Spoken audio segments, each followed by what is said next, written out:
So we are in the 2017 Mercedes C63 AMG S Coupe.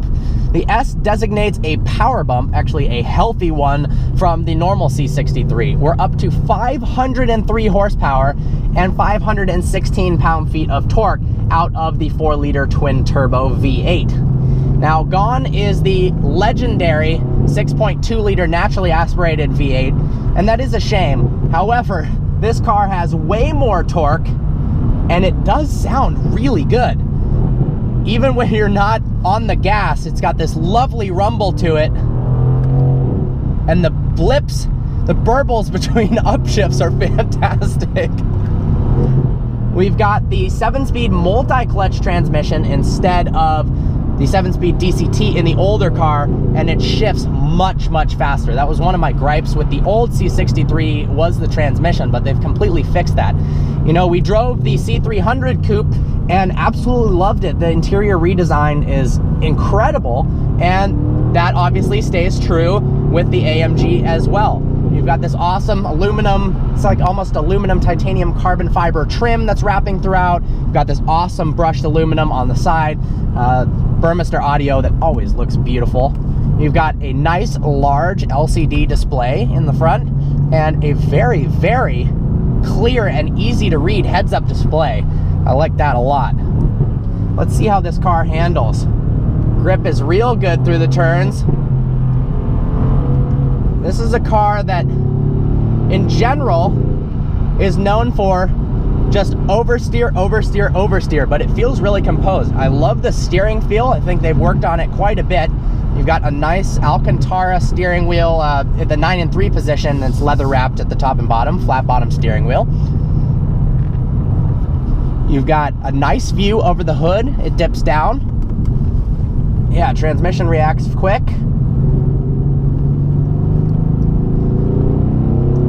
Oh, this is a sweet car.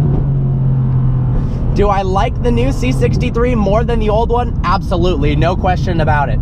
It sounds almost as good.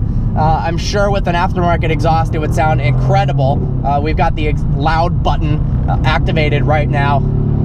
This is a joy to drive. It's actually not just a 2-door version of the sedan. It's 100 pounds lighter. It's got a different final drive ratio to make acceleration a bit quicker as well. Oh man, this is a pleasure. I love the interior styling. The leather seats look beautiful. The contrasted colors. Obviously not a lot of space in the rear, but man, this is sweet. I think I might like this more than the M4. Now, the gearbox doesn't shift as fast as the M4. It doesn't feel quite as direct. This definitely feels a little bit more luxury focused than that car, but man, is it still fun to drive. Oh. A little bit of understeer, it feels like, at the limit. Now, we were told we can't turn traction control off, so that's probably playing a part in it, limiting the understeer, limiting the oversteer, I'm sorry. Let's give it a little gas on this straightaway. Oh yeah, that torque pulls.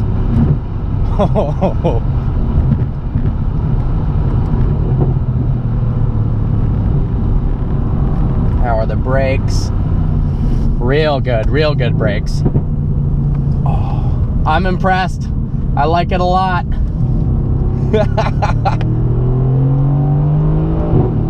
The ultimate test of a car like this is, would I personally consider buying one? It's obviously a lot of money, and I think this car is one of the most awesome in its price range and category, for sure. Little bit of understeer there. Feels almost a little tire limited, which is interesting. Ooh. This is a blast. Good job, Mercedes. I was a little bit hesitant that the 4-liter twin-turbo V8 wasn't going to sound good, but man, it sounds great. And it pulls hard, really hard. The S gives the option of carbon ceramic brakes. It also gives you an electronically controlled rear differential instead of a mechanical one. I think the S is the way to go. It gives you that extra power. Of course, if you want to avoid your warranty, I'm sure you can get more power than the S out of a base C63 and doing some software upgrades yourself. We drove the new BMW M4 last year, and it was fantastic.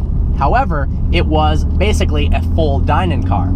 The stock M4 that we drove was a little bit underwhelming. It felt like BMW went a bit soft, it was too quiet, a bit disconnected from the road, and didn't feel like it was fast enough.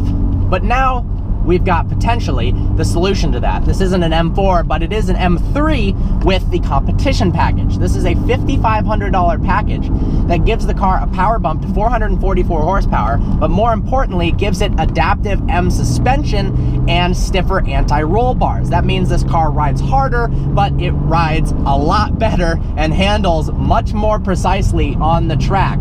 We've also got an exhaust that is much louder than before.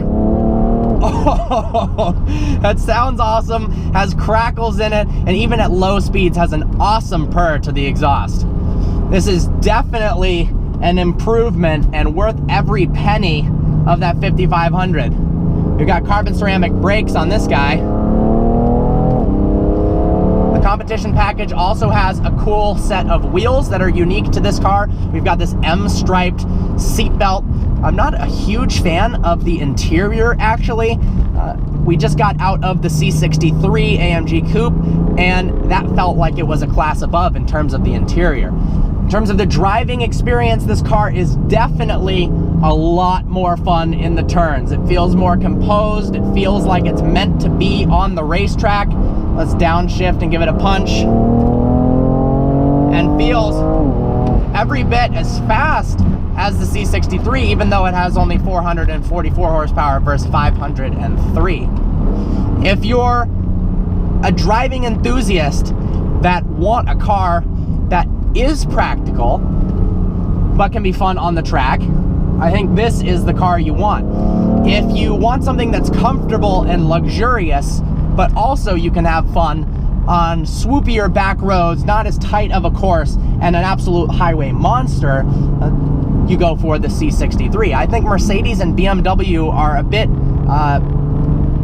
opening the gap between the two in terms of the target market they're going after. It's almost like they're not competing as much anymore against each other. They're just trying to pull in two different audiences with different techniques. The gearbox in this car definitely feels better than the Mercedes, although the Mercedes does have a huge improvement from the last generation system. Steering wheel feels great in your hand, nice leather wrapping, good size to it. Got a nice simple heads-up display, great visibility. You can really see the track and place the car perfectly on the road. I'm impressed with this car. Oh, definitely BMW has not lost its touch. Oh, those shifts are addicting. This car is so awesome with the double clutch transmission. Whew.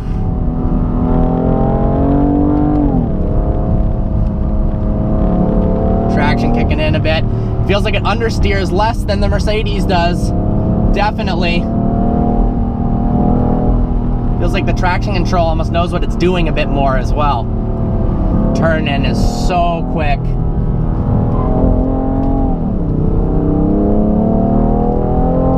Oh, when those turbos kick in, on that 3-liter twin-turbo inline-6, this thing pulls hard.